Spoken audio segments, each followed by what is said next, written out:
गीता जी में भगवान श्री कृष्ण चंद्र कहते हैं कि कर्मों में आसक्ति दोष होने के कारण त्याज है। मतलब कर्मों में आसक्ति नहीं करनी चाहिए। और यहाँ हम सभी अपने अपने कर्म में ही आसक्ति करके बैठे हुए हैं, मतलब लगाव, जो हमें नुकसान पहुंचाती है।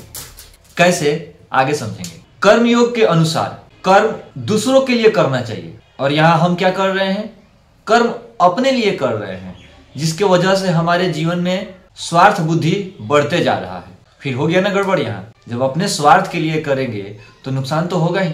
कभी वो काम पूरा होगा, कभी नहीं होगा, तो आप निराश होंगे, परेशान होंगे, डिप्रेशन में, टेंशन में। सब समस्या तो यही शुरू हो गई, स्वार्थ बुद्धि रखने से। गीता जी में यह कहा गया है, कर्म योग में कर्म को दूसरे के लिए कीजिए और योग अपने लिए कीजिए। महाभारत युद्ध के समय अर्जुन भी कर्म को अपने लिए ही मान रहे थे, जिसकी वजह से वो भी युद्ध रूपी कर्तव्य कर्म को वह पाप समझ रहे थे। उन्हें लगता था कि अगर मैं राज्य के लिए अपने संबंधियों को मार दूंगा और वह राज्य हमें मिल भी जाए तो किस काम का। इसी पर भगवान स्पष्ट किए कि आसक्ति कर्मों की पाप है, घोर है, कर्म नहीं। इसलिए हमें अपने कर्तव्य कर्म को करना चाहिए, कर्म को नहीं। यहाँ पे हम सभी कर्म किए जा रहे हैं।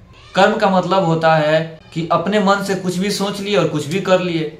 हमें यह समझ ही नहीं है कि ये मेरा कर्तव्य कर्म है भी या नहीं।